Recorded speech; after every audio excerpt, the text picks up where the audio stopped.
왔는데 작은 규모로 옮겨온 날 공문이 굉장히 길어가지고 글씨체가 많이 작아져서 보시기에 불편하셨던 분들이 조금 있었을 것 같습니다. 예, 빌라도 여러분 성경책 여러분 지금 성경책 있으세요? 성경책 앞에 보시면 사도신경이라는 것이 있습니다. 한번 찾아보실래요? 여기에만 있습니다. 성경 어디에도 없습니다. 사도신경은 성경에 있는 것이 아니라 이거 성경 아닙니까? 성경에 있는데 성경 속이 없고요. 속이 없고 그냥 표지에 있는 거죠. 사도신경, 사도들의 신앙 고백이라고 하는 그런 뜻인데 여기 보시면 우리가 이제 우리 교회에서 사도신경을 암송을 하지 않기 때문에 뭐 매주 암송하는 교회에서는 이게 찾아오지 않고도 충분히 할 수 있는 거지만 우리 한국 교회 대부분 교회가 이 사도신경을 암송을 하죠. 그런데 이제 친예교 저희가 이제 친예교회인데 친예교회 많은 교회들이 사도신경을 하지 않습니다.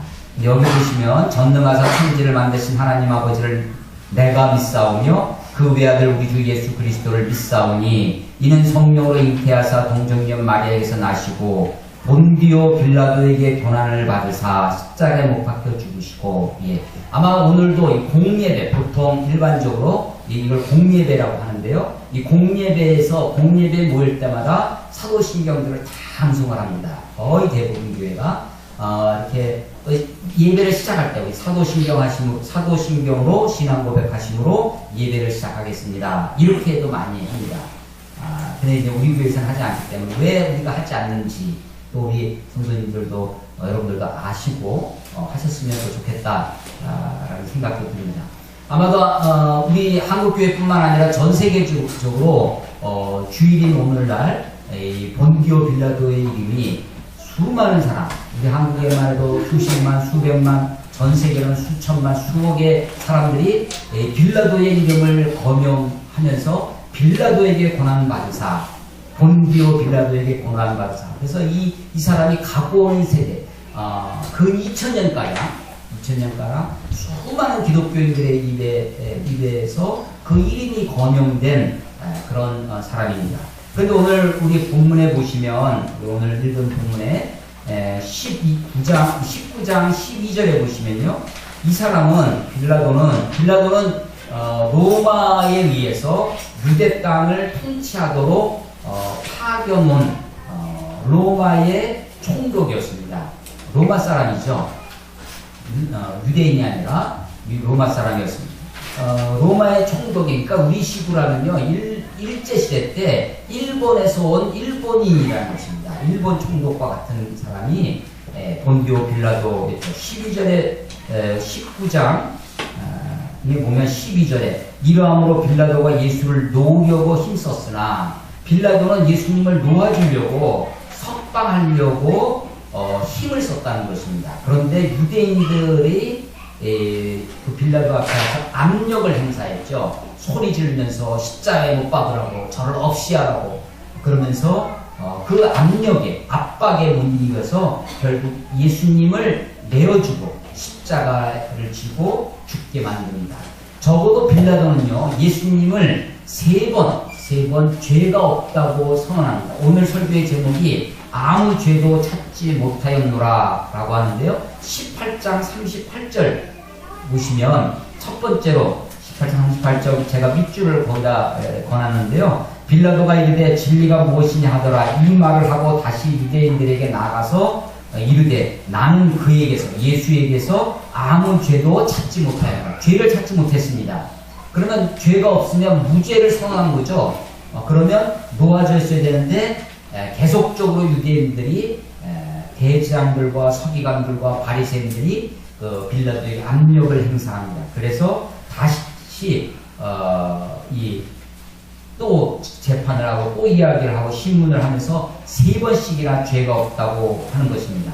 19장 4절에도 보면 빌라도가 다시 밖에 나가 이르되 보라 이 사람을 데리고 너희에게로 나오나니 이는 내가 그에게서 아무 죄도 찾지 못한 것을 너희로 알게 하려 함이로다. 빌라도는 예수님에 대해서 아무 죄도 찾지 못했습니다. 6절 19장 6절에도 보시면 대제사장들과 아랫사람들이 예수를 보고 소리질러 이르되 십자가에 못 박으소서 십자가에 못 박으소서 하는지라. 빌라도가 이르되 너희가 친히 데려다가 십자가에 못 박으라. 나는 그에게서 죄를 찾지 못하였노라.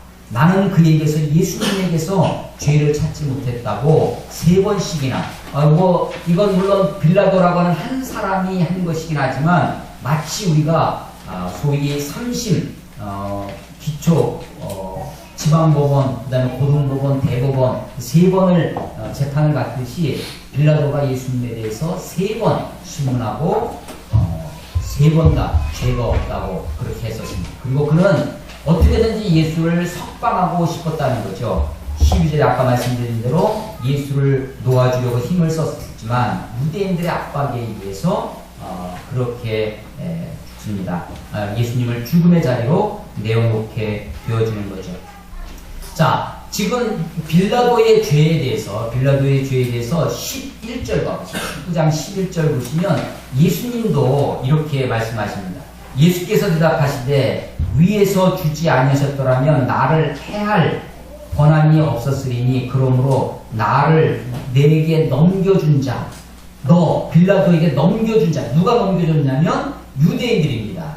대제사장들과 서기관들과 바리새인들, 유대인들이 나를 내게 넘겨준 자의 죄가 더 크다라고 얘기를 하는 거죠. 그러니까 빌라도 예수님을 사형에 언도하고 예수님을 죽게 한 최종 책임자가 물론 로마의 총독이었던 빌라도였습니다. 그런데 예수님은 지금 빌라도 너보다 너를 넘겨준 자의 죄, 유대인들의 죄가 훨씬 더 크다라고 말씀하고 있는 것입니다.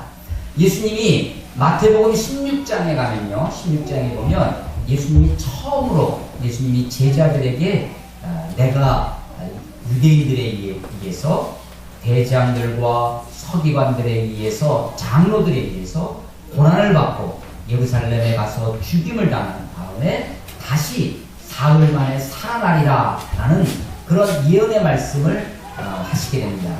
그러고 나서 예수님이 자기가 그렇게 죽고 난 것을 말씀하실 때 바로 그때 대제사장들, 유대인들, 서기관들 그 사람들에 의해서 고난을 받을 것이라고 그 사람들에 의해서 죽을 것이라고 분명히 말씀하셨죠. 그런데도 불구하고 우리가 이 사도신경에서는 본디오 빌라도에게 고난받으사, 물론 예수님이 고난을 받은 것에 예수님을 죽게까지 한 많은 사람들이 있었는데 그것의 대표자로 빌라도를 이야기하는 것이다 라고 이야기할 수도 있겠지만 예수님의 이 문자적으로 보면 훨씬 더 대지상들, 가야바라든지 혹은 이 안디바라든지 이런 사람들의 죄가 훨씬 더 크다라는 것을 우리가 생각하게 됩니다. 우리 침례교회에서 우리 교회에서 사도신경을 암송하지 않는 이유는 제일 큰 이유는 첫 번째는 뭐냐면 이 사도신경이 성경의 내용이 아니다. 성경에 없는 것이다 라는 것이죠. 물론 성경이 없어도 그 내용들은 대체로 다 좋습니다. 그래서 우리가 본디오 빌라도를 제가 말씀을 드리지만 그렇다고 해서 그것을 암송한다고 이단이다, 암송하지 않는다고 이단이다 그런 것은 아니고요. 내용 전체적으로 보면 다 양호합니다. 또 하나 우리 침례교회에서 암송하지 않는 이유는 본질적으로는 성경이 없다는 것이고 내용상으로는 두 가지를 얘기하는데 하나가 본디오 빌라도에게 고난받으사, 본디오 빌라도보다 더 큰 죄 있는 사람이 있는데 유대인들이 있었습니다. 그런데 왜 그러면 본디오 빌라도에게 했을까? 이 사도신경을 만든 사람들이 누구냐면 유대인들이라고 하는 거죠. 사도가 만들었다? 그래서 사도신경이다? 그렇지는 않습니다. 사도가 만들었다면 그것은 성경이 됐을 것입니다. 성경, 신약성경의 정경에 있어 신약성경이 되는 가장 중요한 요소가 사도성이었습니다. 사도가 썼거나 사도의 제자, 바로 다음 세대로 그 속사도라고 합니다. 마가복음 사도가 아닙니다. 마가복음에서는 사도가 아니지만 속사도죠. 바로 다음 사도이기 때문에 우리가 그것을 사도성을 인정을 해서 신약성경으로 정경으로 받아 드리는 것입니다. 만약 사도가 썼다면 사도적인 권위가 있는 신앙 고백, 그러니까 그 정도라고 하면 받아들일 수 있습니다. 그런데 사도가 그 시대 것이 아니라 적어도 사도신경은 적어도 2세기, 3세기 훨씬 이후의 것입니다.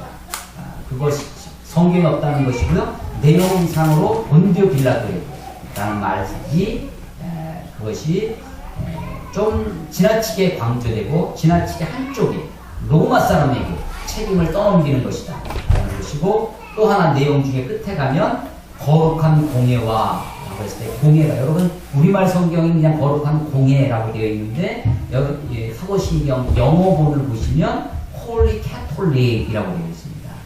공예라는 것이 캐톨릭이라는 거죠. 그래서 캐톨릭의 전통 속에 있는 것입니다. 그래서 개혁신앙, 개신교에서 신앙의 전통을 가지고 있는 우리가 사도신경을 암송하지 않는 이유가 아닙니다. 그래서 다시 한번 정리를 해보면 왜 암송하지 않느냐?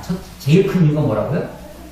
성경에 없다는 것입니다. 그 다음에 내용상 두 가지가 있는데, 하나가 본디오 빌라도에게, 또 하나가 거룩한 공연, 이런 것들 때문에 우리는 암송하지 않는다라는 것입니다.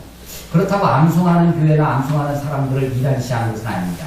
제가 이걸 다시 한번 말씀드리는 이유는 얼마 전에 신천지에 대한 강의를 제가 들은 적이 있는데, 신천지의 이 신천지로 의심되고 신천지로 이렇게 하는 구별법 중에 하나, 그 강사가 하는데, 신천지가 사도행전을 암송하지 않는 데입니다.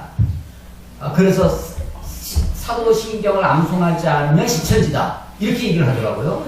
그래서 그건 아니다 라는 것을 다시 한번 말씀을 드리고, 저도 군대에 있을 때는 일반 교회를 다녔거든요. 군인교회. 군인교회에서 제가 처음으로 집사를 했었는데, 군인이 있을 때, 그때 제가 함께 이렇게 신앙생활하고 섬겼던 목사님들은 대부분 장로교 목사님들이셨어요. 그러니까 다 사도신경 하시죠. 그래서 그때 저도 열심히 사도신경 암송하고 같이 예배에 동참하고 그랬습니다. 근데 이제 침례교 목사가 된 이후에 이렇게 사도신경을 하지 않는 전통 속에 있다. 그리고 그런 것들을 여러분들에게 설명을 드립니다. 자, 오늘 이 빌라도의 이야기가 지금 여기 많이 나오는데, 오늘 본문 읽은 맨 앞에 보면 33절에 이에 빌라도가 다시 관정에 들어가, 관정이라는 단어가 나옵니다. 관정. 관정이 뭐냐면 정은 뜰정자입니다. 관가의 뜰입니다. 옛날 보면 관아 혹은 관가라고 하는 말을 쓰는데 그 단어입니다. 관정. 브라이도리온이라고 하는 마가복음에 보면 브라이도리온이라는 이름이 나오는데 바로 이것입니다. 이것은 예루살렘이 종교도시죠. 예루살렘이 성전에 있고 유대인들은 그 예루살렘을 굉장히 성스럽게 생각했습니다. 산 꼭대기에 있습니다.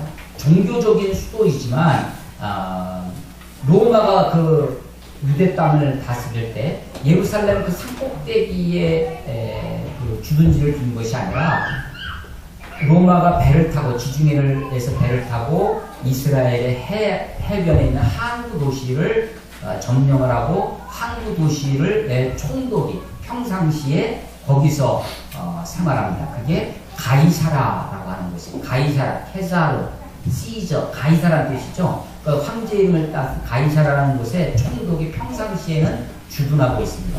그러다가 유대인들이 명절이 되면 6월절이 바로 큰 명절인데 예루살렘에 많이 모여듭니다. 사람들이 많이 모이면 그때 폭동이 일어나기도 하고 반란이 일어나기도 하고 하니까 그때는 총독이 예루살렘에 와서 임시 거처를 합니다. 그 총독의 임시 거처지, 그 총독이 머무르는 관저, 그게 그 관저의 뜰을 그걸 관정이라고 했습니다. 브라이도리온이라고 하는 것입니다. 우리 수원에 화성이 있어요.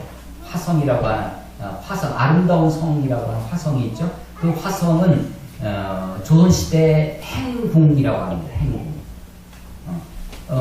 경복궁에, 서울에 가면 경복궁에 임금이 평상시에 늘 사는 궁을 정궁이라고 해요. 정궁. 근데 그 임금이 왕이 조선시대 왕이 다른 지방에 와서 거처할 때 임시로 머무르는 임시로 머무르는 곳을 행궁이라고 했습니다. 그래서 이게 수원 행궁이에요. 그래서 화성 행궁이라고 하죠.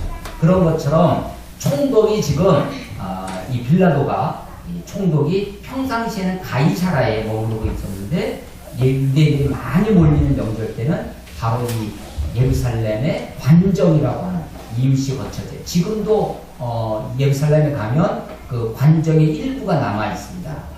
이때 당시에 로마에 그러니까 쭉 큰 탑도 세워져 있고 감시를 해야 되니까 그런 경비 이 탑도 세워져 있는 브라이도리온을 볼 수 있습니다.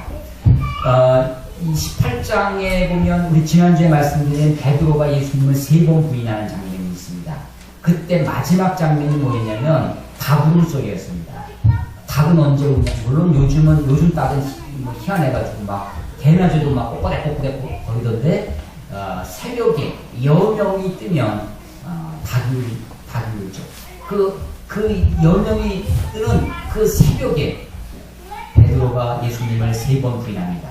그 새벽에 이 대제사장들이 예수님을 끌고 빌라도의 빌라도의 관정 브라이도리온으로 예수님을 데리고 옵니다. 그 새벽에서부터 시작을 해서 오늘 19장 14절에 보면 6월절 준일이요 때는 제6시간 시간이 나옵니다. 6시는 이때 로마 시간은요 여기다가 플러스 6시간을 더 더해야 됩니다. 그러니까 우리 시기로 하면 12시간입니다. 예수님이 이 빌라도 오늘 본문 긴 본문의 이 이야기가 지금 새벽 미명에서부터 여명이 뜨는 다부름소리가 나는 그 새벽에서부터 낮 12시 정오 6시까지 오전 내내 예수님을 심문했던 이야기가 오늘 읽은 본문의 내용입니다. 유대인들이 예수님을 데리고 왔습니다. 처음에는 사실은 이 사람들이요 이 로마 사람 이 빌라도가 있는 그 관정에 들어가지 않습니다. 대제사장. 왜냐하면 6월절이라고 하는 명절에 이방인의 집에 들어가면 부정하게 됩니다. 그러면 부정한 것을 자기를 다시 정결케 하려면 며칠이 필요한 거예요. 유대인들이. 그러니까 로마 사람들의 뜰에 들어가지 않고 밖에 대문에 와서 거기서 시위를 하는 거죠. 데리고 와서.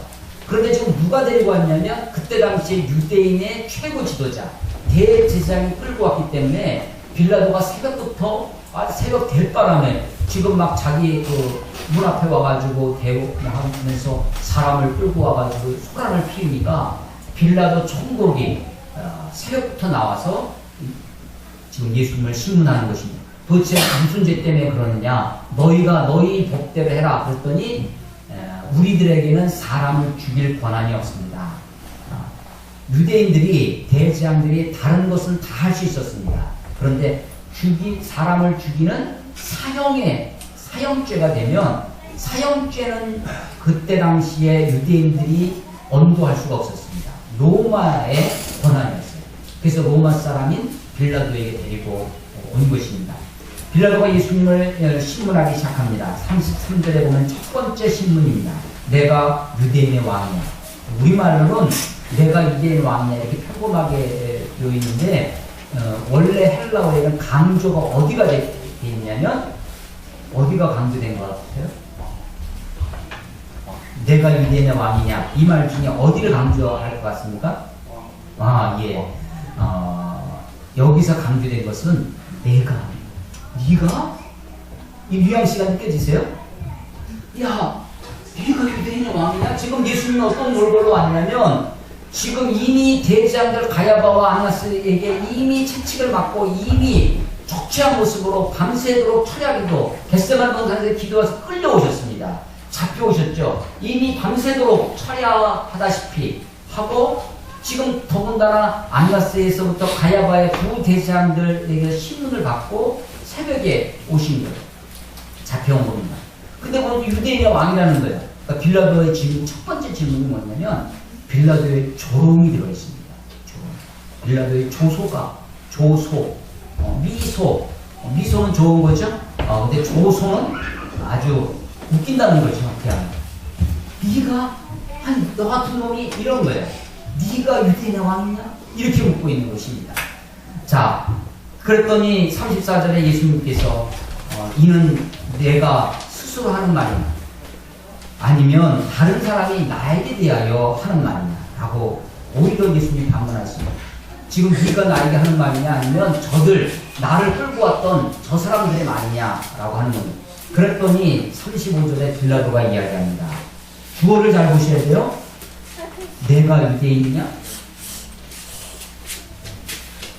내 나라 사람들과 대제사장들이 너를 내게 넘겼으니 내가 무엇을 하냐? 주어가 남이다. 내가 유대인이냐? 아니 지금 상황을 이해를 하시려면 이렇게 해야 됩니다. 지금 우리 일제시대 때 일본 헌병대장한테 한국 사람이 조선 사람을 끌고 와서 지금 재판을 하는 고발을 하는 겁니다. 일본 사람이 의아한 거예요. 아니 그러면서 서로들 막 내가 지금 조선 사람이냐? 니들끼리 지금 할 거를 왜 나에게 조선 사람이 이 일본 사람한테 가서 하는 것처럼 나는 내가 유대인이냐? 니들끼리 할 거를 왜 나한테 갖고 왔느냐? 네 민족, 너희 민족 사람들, 너희 사람, 너 나라 사람들이, 너희 대제사장들이 너를 지금 유대인인 너를 유대인의 왕이라고 하는 너를 지금 끌고 와서 재판을 하는 거다. 너는 도대체 무슨 일을 했냐? 내가 무엇을 했느냐? 라고 묻고 있는 것입니다. 이때 이제 이 빌라도가 내 나라, 너희 나라, 그 나라라는 이야기를 하기 시작하니까 예수님께서 36절에 아주 중요한 말씀을 하십니다. 내 나라는 my kingdom, 바실레이아입니다. 내 나라는 이 세상에 속한 것이 아닙니다. 만일 내 나라가 이 세상에 속한 것이었더라면 내 종들이 싸워 나로 유대인들에게 넘겨지지 않게 하였으리라. 이제 내 나라는 여기에 속한 것이 아닙니다. 예, 그렇습니다. 하나님의 나라는 이 땅에 속한 것이 아닙니다. 만약에 하나님의 나라가 예수님의 나라가 이 세상에 속한 것이었더라면 예수님이 부활하시고 하신 다음에 어디로 가셨어야 되냐면 예루살렘으로 진격해 가셨어야 되죠. 로마로 진군해 가야 했을 것입니다. 스파르타카스라는 영화가 있는데 로마 시대에 노예들의 반란이 일어났습니다. 그 사람들이 그 반란이 조금 성공해서 막 몇 번 전투에서 승리를 하면 그 다음에 그 노예들이 어디로 가려고 하냐면 곧바로 로마로 진군해 가려고 하는 거죠. 그래서 로마의 황제를 무너뜨려야 그 로마 사회에 주도권을 주는 거죠. 만약에 예수님의 나라가 이 세상에 속한 것이었더라면 하나님의 나라는 이 땅에 속한 것이 아닙니다. 하나님의 나라는 이 세상에 속한 것이 아닙니다. 예수님이 지금 시문을 받으시면서도 예수님이 이 땅에 오신 중요한 이유들을 우리들에게 말씀해주고 있는 것입니다. 37절에 빌라도가 또 묻기 시작합니다. 빌라도가 이르되 그러면 내가 왕이 아니냐? 지금 이 세상이라고 얘기하니까 야 네가 그럼 왕이 아니냐? 라고 묻는 거죠. 그러니까 예수님께서 37절에 내 말과 같이 내가 왕이야. 예수님이 자기가 왕이라는 내가 이를 위하여 태어났으며 이를 위해 세상에 왔나니 진리에 대하여 증언하려 함이니라. 무릇 진리에 속한 자는 누구든지 진리 편에 있는 자는 내 음성을 듣는다 라는 말씀입니다. 그러니까 예수님의 나라, 하나님의 나라는 이 세상에 속한 것이 아닙니다. 주님은 분명히 이 땅에 왕으로 오셨지만 오셨다가 하셨어요? 이 땅에 속한 것이 아닙니다. 주님이 이 땅에 왕으로 오셨지만 만왕의 왕으로 오셨지만 이 세상의 정치적인 메시아, 빵의 메시아가 아니었습니다. 예수님이 누구든지 진리에 속한 자는, 무릇 진리에 속한 자는, 누구든지 진리 편에 있는 사람은 예수님의 말씀을 들을 것이다. 진리 듣고자 할 것이다 라고 얘기합니다. 그랬더니 빌라도가 묻습니다. 진리가 무엇이냐? 라고 하는 거죠. 38절에 빌라도가 이르되 진리가 무엇이냐? 지금 빌라도가 사뭇 굉장히 진지한 주제로 넘어왔습니다. 처음에 야, 너 같은 게 유대인은 왕이냐? 라고 조롱으로 시작했던 빌라도가 예수님을 신문하면서 점점점 그의 마음속이 달라지기 시작합니다. 사실은 빌라도가 이 새벽에 깨어서 이 예수를 신랑으로 나올 때 함께 잠자리에 있었던 그의 아내가, 빌라도의 아내가 꿈을 꿨습니다. 근데 꿈이 너무 뒤숭생숭한 거예요. 특별히 이 예수라는 이 청년이 빌라도의 아내의 꿈에 나타났습니다. 그래서 마태복음 27장에 보면 이 빌라도의 아내가 저 사람을, 예수님을 얘기하는 거죠. 저 사람에 대해서 해코지를 하지 마라. 내 꿈이 하늘이 이상하다 라고 언질까지 받았습니다. 그러면서 그렇게 해서 이제 나와서 재판을 하는데 아주 몰골은 별 볼 일 없는, 볼품없는 그런 예수였습니다. 그런데 예수님과 이야기를 하면서 처음에는 조롱적으로 예수님을 대했는데 나중에 보니 점점점 그의 뭔가 진지한 곳으로 넘어갑니다.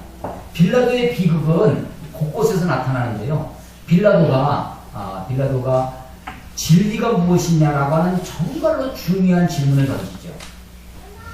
그리고 그 질문을 하기에 합당한 예수님 앞에 있는 겁니다. 이런 질문을, 진리가 무엇이냐라는 질문을 길거리에 아무나 붙들고 한 것이 아닙니다. 그냥 허접한 사람한테 가가지고 물어보는 것이 아니라 정말로 내가 곧 길이요 진리요 생명이라고 하신 그 예수님께 묻고 있는 거예요. 진리가 무엇인가. 그럼에도 불구하고 빌라도는 진리 앞에 나아가지 못했습니다. 이 사람이 그러니까 결국은 진리를 찾고자 하는 구도자의 삶을 살거나 구도자의 태도가 있지는 못했다라고 하는 것입니다. 순간적으로 진리가 무엇인가라고 하는 호기심은 있었지만 그것을 알고자 하는 그런 열렬한 태도가 그에게 없었습니다. 진리가 뭐냐라고 묻고 나서 곧바로 38절 중간에 보면 이 말을 하고 다시 유대인에게 나가사, 지금 관정, 뜰에서 예수님을 신문하고 다시 뜰 바깥에 대문 앞에서 두지 않는 부정탄다고 생각해서 이방인의 뜰에 들어가면, 집에 들어가면 부정하기 때문에 유월절을 지킬 수 없어서 문 밖에 있는 대제사장들에게 나아가서 묻는 것이죠. 이야기하는 것입니다. 유대인에게 나가서 이르되 나는 그에게서 아무 죄도 찾지 못했노라 라고 하면서 예수님을 석방하려고 첫 번째 시도를 합니다. 그것이 뭐냐면, 자, 이 유월절과 큰 명제는 내가 특사, 우리 설이라든지 추석이라든지 성탄절이라든지를 이럴 때 대통령 특별 사면, 특사로 풀려나는 게 있지 않습니까? 그런 것처럼 이 유대인의 명절, 유월절에 전례에 따라 관습상 한 명씩 놓아주는 일이 있었습니다. 그래서 내가 누구를 놓아주랴? 라고 묻습니다.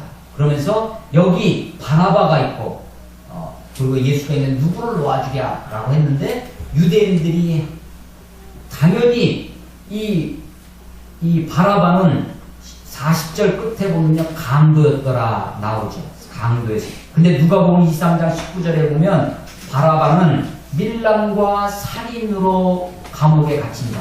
이렇게 되어 있어요. 밀람과 살인. NIV라고 하는 영어 성경에 보면 이것이 강도가 아니라 레볼리언이라고 하는 반역자라고 되어 있습니다.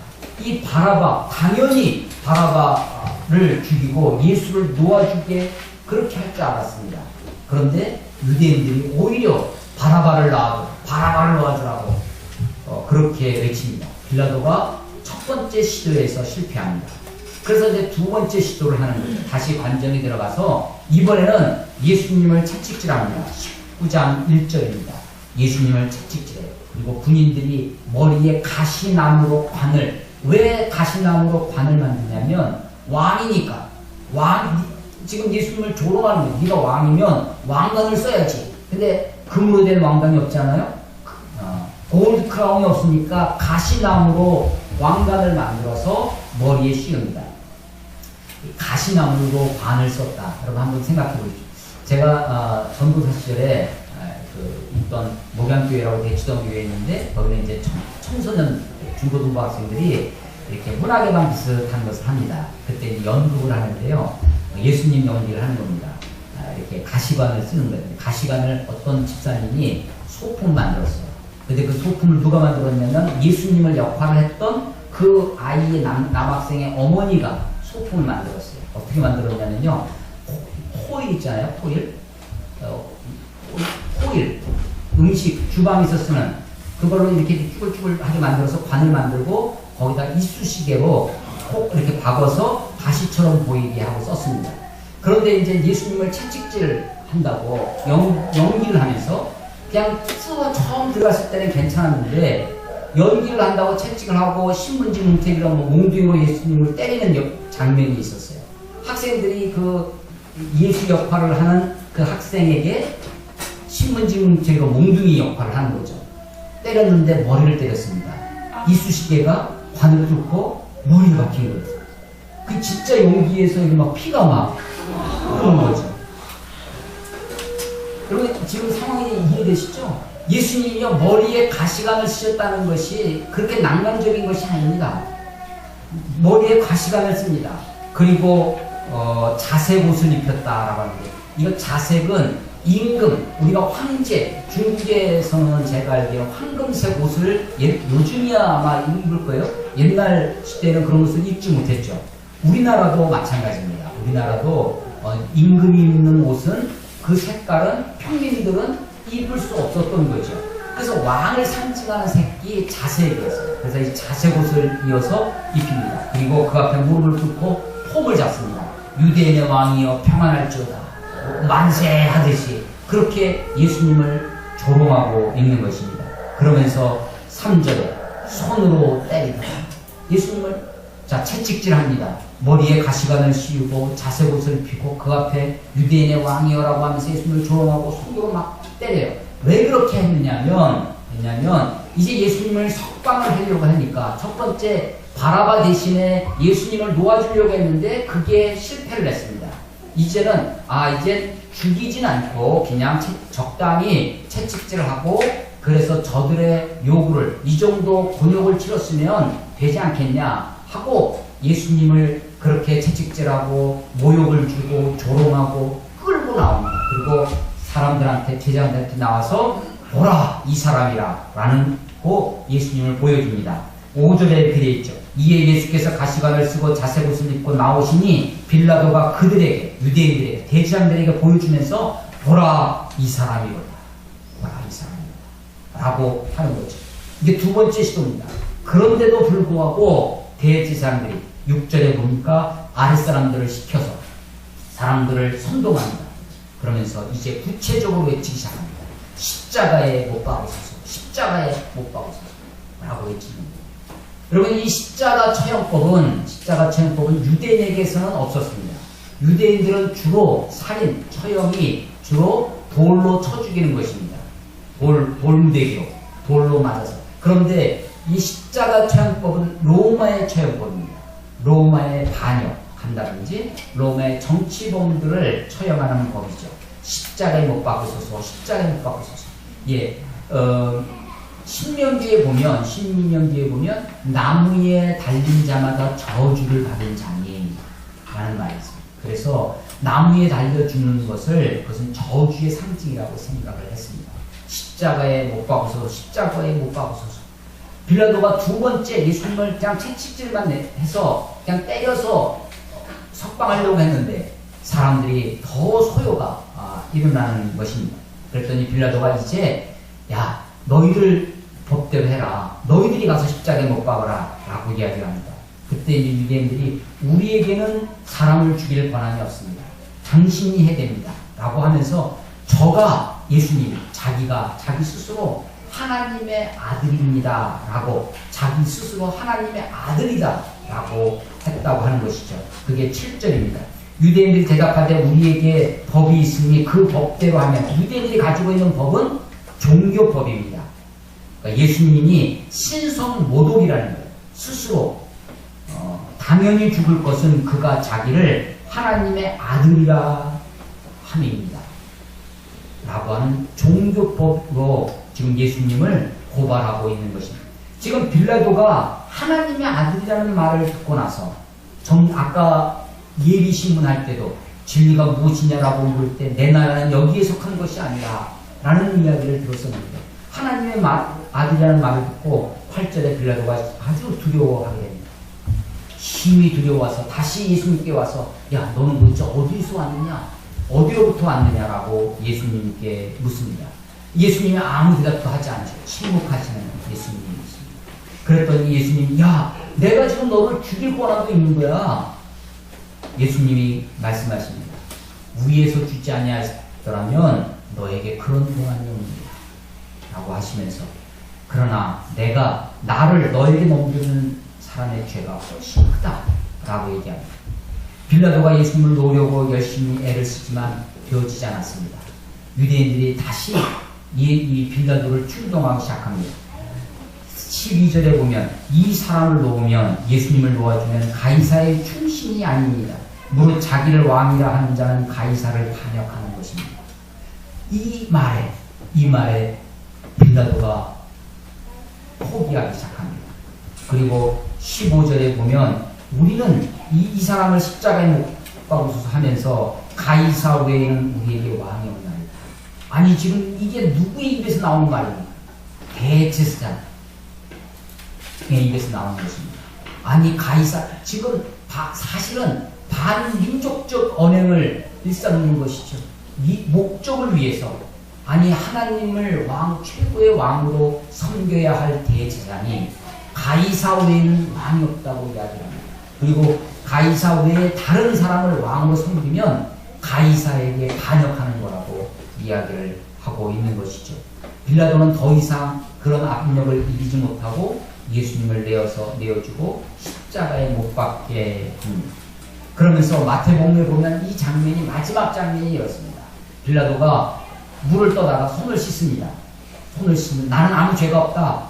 이 죄를 이 사람의 핏값을 너와 너희 자손이 너희에게 있다라고 했더니 유대인들이 하는 말이 좋습니다. 이 사람의 죄를 핏값을 우리와 우리 자손들이 감당하겠습니다. 라고 유대인들이 이야기해요.